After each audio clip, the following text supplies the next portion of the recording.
Huh? Mormons, yeah? Yeah, this week I was studying it. Would you like to like There's no light. No one ever light. It should be. I'll see. It should The story is heaven. These things. Like, incredible, isn't it? Need some light. I want you to speak to me. Is it? I don't want to say nothing.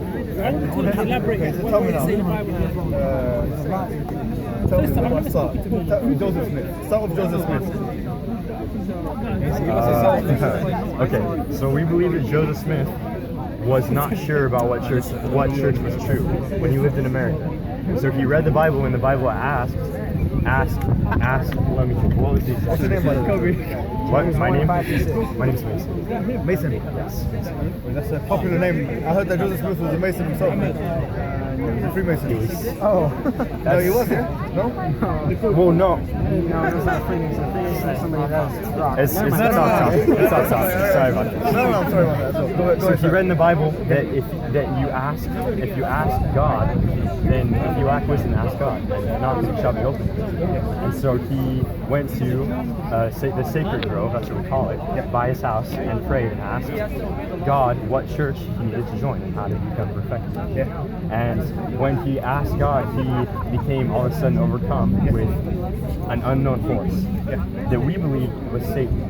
We believe that Satan gripped Joseph Smith, and Joseph Smith was almost to the point of breaking when a pillar of light descended, and God the Father and his Son Jesus Christ descended and said, Joseph, this is my son, Jesus, hear him. And we believe that Joseph Smith saw God the Father and his Son as two separate beings. Outside of Earth, like in some Outside of Earth? No. They descended. Jesus was somewhere in a planet somewhere. No, that's not what it is. He came down. Descended and appeared to Joseph Smith. It was him. Like they believe that they came to Earth. Angels came to Earth, essentially. What's that place called? Is it MTN or something? You guys do the training. MTC, right? Missionary training. Is it in Utah? Yes. There are several. There are several. Utah's the main place in America where you guys are based, yeah? Right.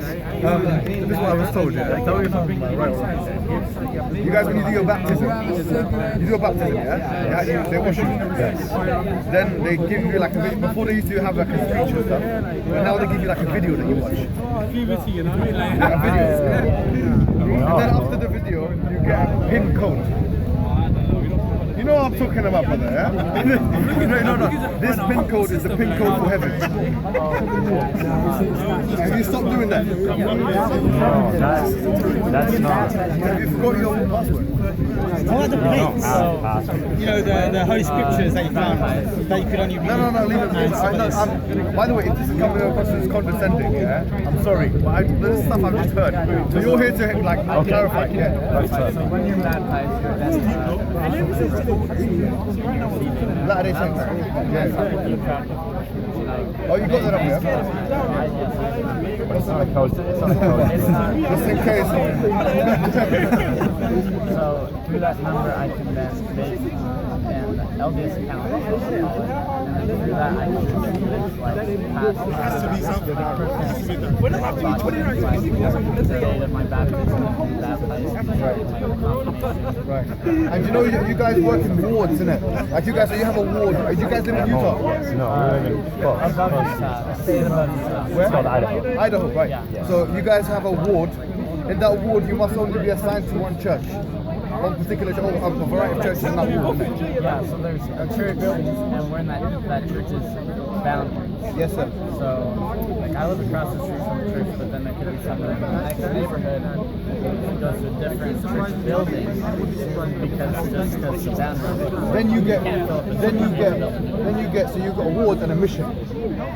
Am I clued up here? Well, missions are not required. Not required. Some people go, so you're on a mission. Yes, we're both serving missions. And you come to the UK for the mission? No, I'm saying it. Right now, we're with a dance group. We're just touring around. You know how to dance? Yes. So wait a minute, you're going to show us something right here, right now? I'm only kidding with you guys. No, that's good. I'm just learning. Okay? Seriously. So I understand from your belief system that heaven, this is what I understand, that everyone goes to heaven. That there's no hell, there's no hellfire. There's no hell. Yeah? For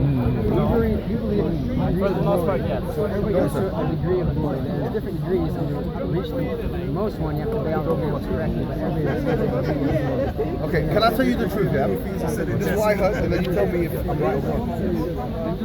If you become a Mormon, what happens is that, say you've got to go to heaven, yeah?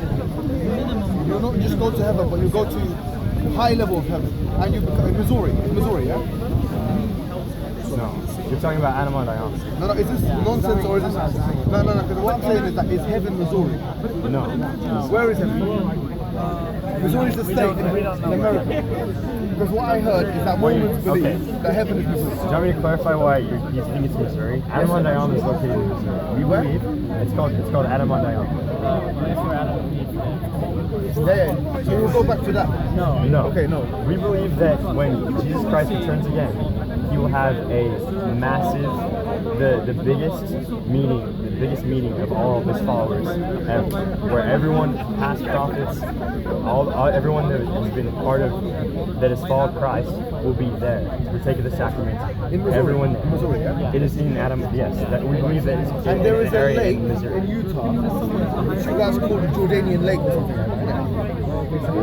What's that lake called? I do not know. Great Salt Lake, sorry, yeah. That's because what it is, yeah, is that lake, the Jordan, the lake, if you go to Jordan now, there's a lake, which basically, if you look at it, it goes into the Dead Sea. So on one side you've got like fresh water, and then it goes into salty water.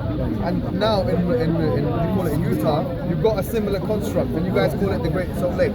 This justifies the fact that when Jesus comes back, or whatever, that he's going to come back to this Great Salt Lake rather than that Great Salt Lake. Is that correct? We don't justify that. But no, sorry. He's going to come back to Missouri. Sorry, Missouri, yeah. He's going to come to Missouri. No, exactly where. We don't know. We know that he will come, but we don't have it exactly. We believe that it's possibly going to be Adam or Diana, which is located. Okay, now let me ask you guys a question, yeah? Education, yeah? I'm educating this, you're helping me understand Mormonism. What I understand is you guys obviously read in the Bible, yeah? In addition to other books. So can you elucidate on what other books there are? We believe in the Bible and the book. Okay, now this is true, that you believe in the Bible and the Book of Mormon, yeah? But there are also other books, yes, which are not available in bookshops. Let's just say put it that way, yeah? No. There's no. Well, the Pearls of Wisdom, Pearl of Great Price, the Doctrine Pearl of of Great, Covenants. hold on, Pearl of Great Pride, is it? Pearl of Price, Great Price. okay, Pearl of Great Pride, and the other one is? Doctrine and Covenants. Doctrine? And Covenants. Okay, these two books, now if I go on Google, I know I'm being silly, I will find that these books are not available in Amazon. Yeah? So why, is it with you guys, and have you got those books? Not here with us. So we go to back to the U.S. bookstores, and they'll be selling. Right, but it's not online. We don't really believe in selling Yeah, so now those particular scriptures seem to be scriptures which are inclusive scriptures for Mormons only. Well, the Doctrine and Covenants. Where you have like rulings and what you can wear, what you can do, polygamy. We don't. I know you say that now, but obviously Joseph Smith had like 10 wives, no?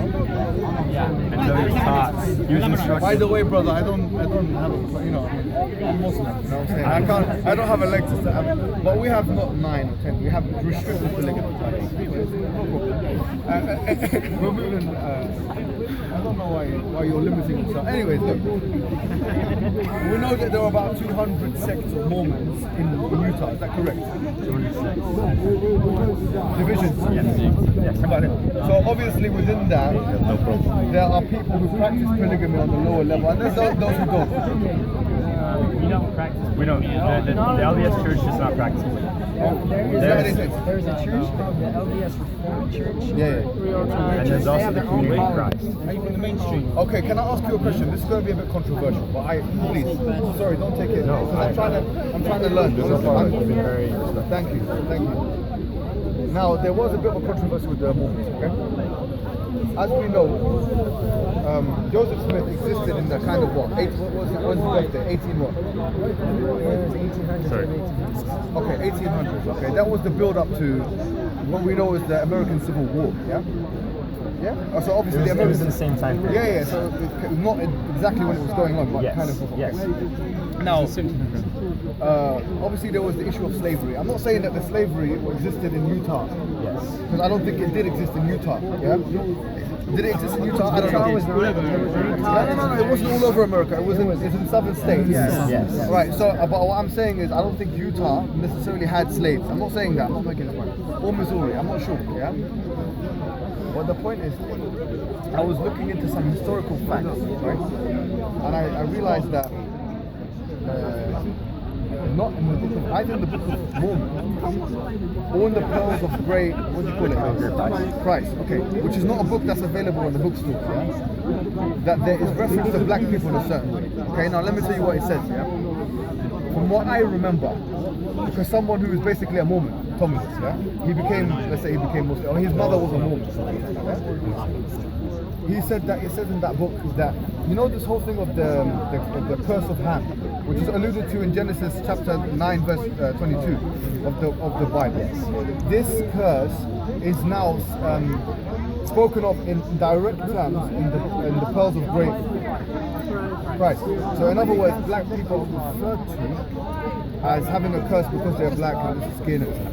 Now what I've seen, you can correct me if I'm wrong, is that in 1978 or whenever it was, there was a reform within Mormonism whereby this was now not something which is believed.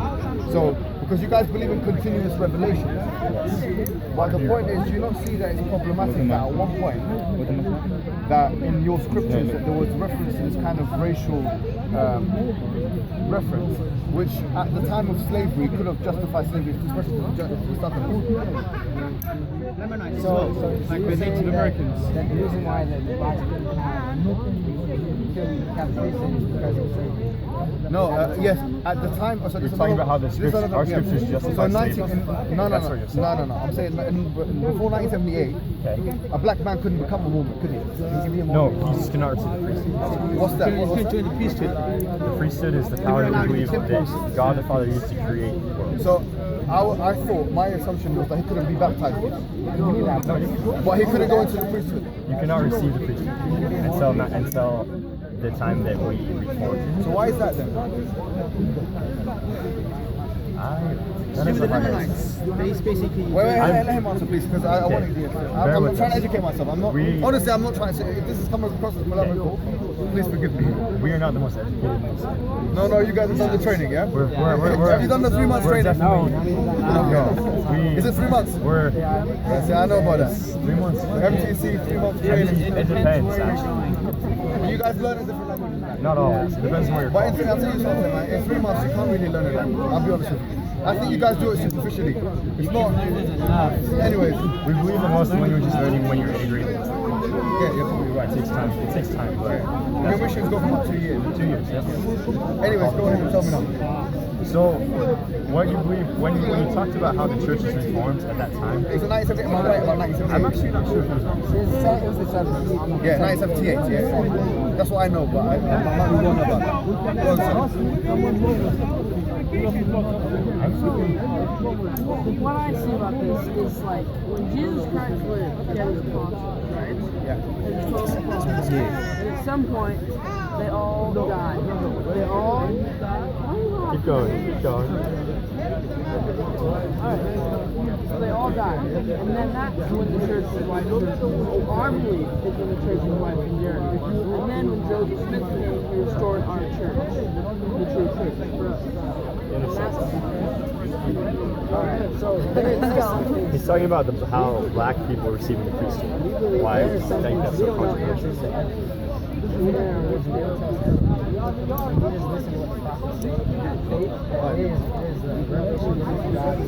Okay, can I tell you?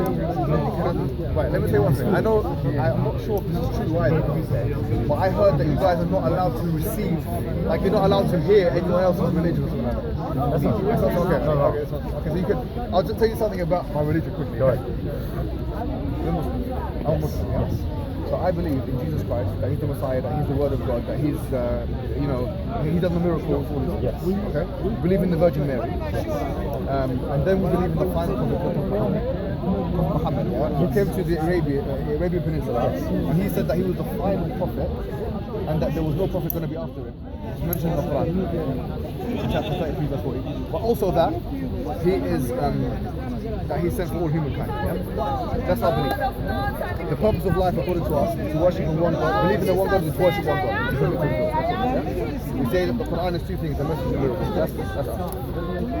Just so that you know where we're coming from. Now, from our perspective, in regards to race relations, the Prophet Muhammad told us there's no difference between a black man and a white man, or Arab or non-Arab. The rest of you are those who are best in deeds.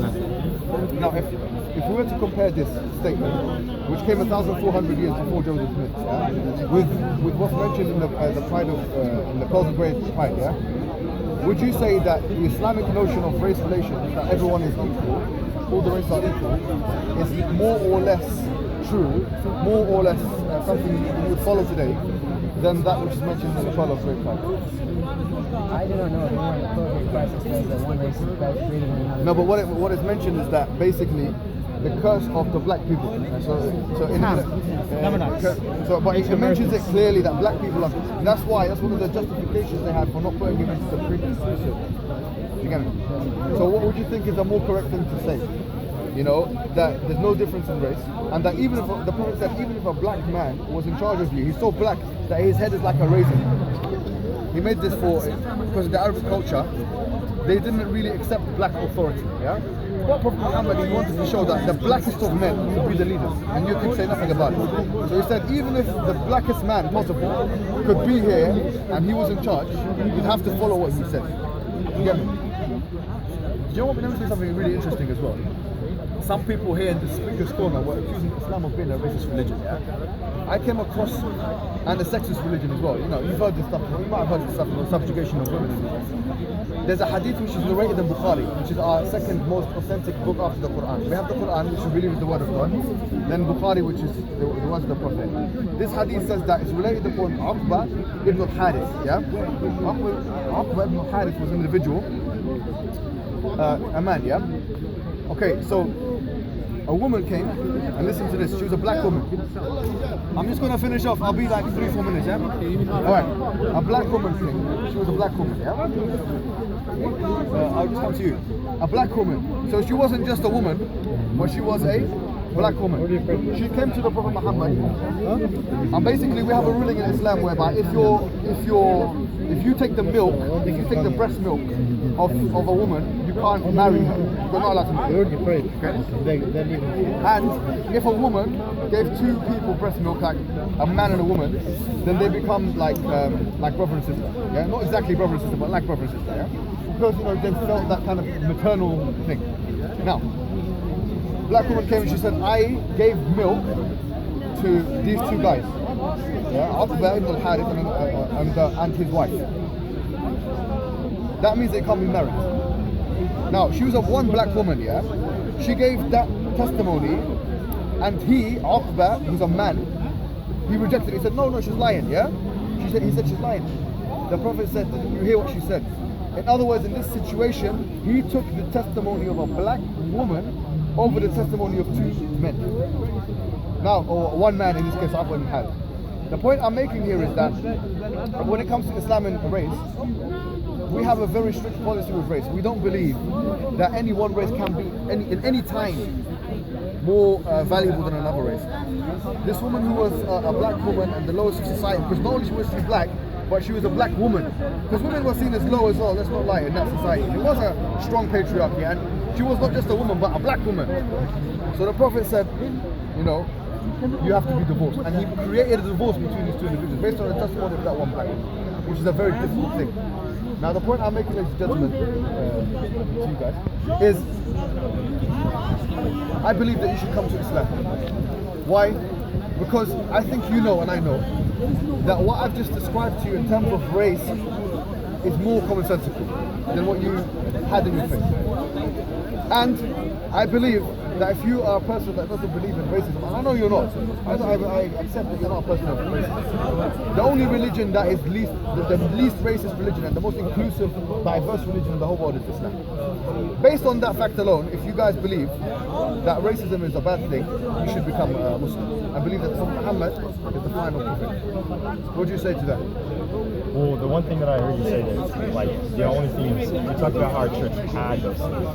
Now that our church has changed and we're accepting of everyone, what makes it so our church is less racist and less accepting? At one point in time, the founder of Latter-day Saintism or Mormonism, Joseph Smith, who was meant to be a prophet and relieve revelation from God, had racist beliefs.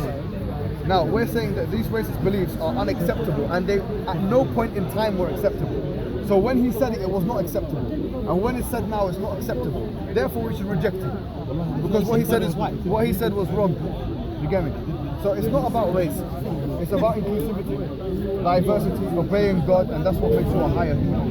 Do you agree with me? Do you guys want to look? Well, I know you're on a mission. I feel like no, but we're nearly there.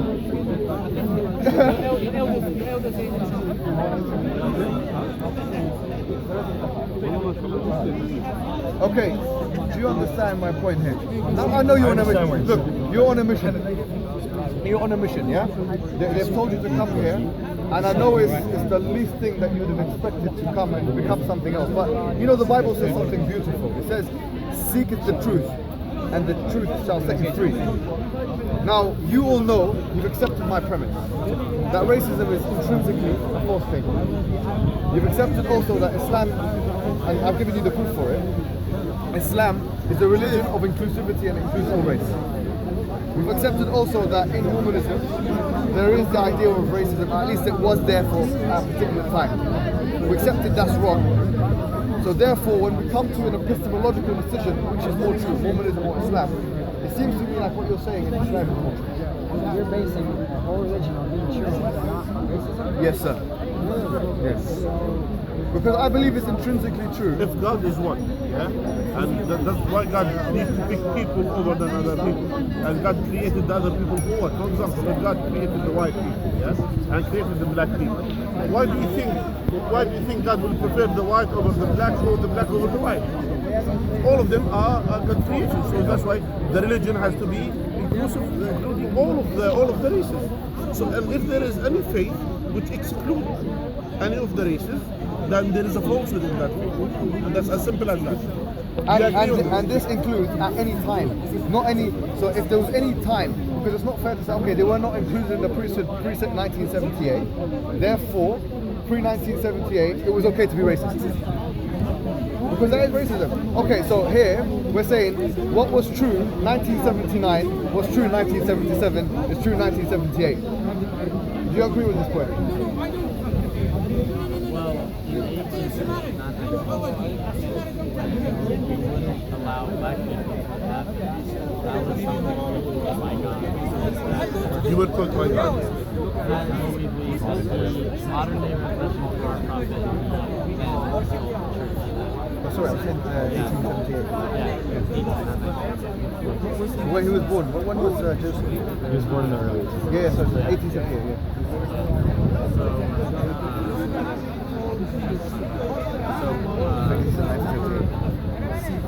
You get me? You see what I'm saying? You see what I'm talking about? Yeah. We understand. I see where you're coming from, but now our church, we received revelation. We don't know why. We don't he has the perfect knowledge. But we can then follow him through faith, what he says through our prophets. Since that time, God and his 1771. Did you look that up? It wasn't Joe Smith, by the way. It wasn't because it was continuous revelation. It was someone else, not Joe Smith. Yeah, okay, that's good. It wasn't Joe Smith that said that don't. It was someone else. It was someone who came after. Yeah. Someone else. I don't. But if you see Islam from the beginning, for example, Islam came in, to an Arab prophet, and to be a prophet. So when Islam came to him, it was resolved at that point. He said, لا فضل لا he said, there is no difference between an Arab and non-Arab. There is no difference between a black and a white, except in piety. He's the one who's more pious, the one who's more closer to God. He's better than the other. Whatever race he is, wherever he came from, whatever his features are, he's still the same. He will be better than the other ones who are, for example, thinking that he's came from the tribes of the Arabs or whatever. So that's why it was sold at the point. So that's why it wasn't sold at the spot, at the point, from the beginning at that time, to say, by the way, all races, all of us, for example, all of us were the creation of God. So this is the issue here. So it has to be resolved in the spot, in the beginning of it. So in order for later people, they will not look down on the other races. Do you agree with me? I think that is very expected. But Do you know what the issue is here, bro? It seems like Joseph Smith, and this is no disrespect to Mormonism, I honestly don't want to disrespect him. But Mormonism and Jehovah's Witness, both of them which came out around the same time, like, there's something which brings them in common. It's that they're very American religion, right? I mean, it's the land of opportunity, make your own religion. I'm not saying that that's what happened, but let's just say that that could be an extension of the capitalistic dream. Joseph Smith, he seems to have Americanized Christianity in the sense that he's now made Missouri, I'm not going to say heaven, but he's made it into a special place. Apparently Jesus came to America, all these things. So now it just seems like there's been an Americanization. I mean, hegemonic power had to, it didn't have any precursors. It proliferated all the way to America. So it seems like an American religion, and that is in line with social understanding of that particular time. So when in the 1800s, it was okay to have black slaves. It was okay. It was okay to whip them, to humiliate them, all these things. This was what. So he was in line with that thought. What we're saying is that now that we can look in retrospect and say this is wrong, yeah? What happened there was completely wrong. So he was wrong. And if we say he's wrong and we come to that conclusion, then it must be the case that there must be a religion, if we believe in God, that is true. So which religion is there that doesn't have the curse of Ham? That doesn't have the problem of the Trinity, and which is believed in Jesus Christ. So you only have. So would you like to become Muslim today and wipe away all of your sins and worship one God, believe in the Quran, and we'll give you the Quran, and it will be a good new reformation for you?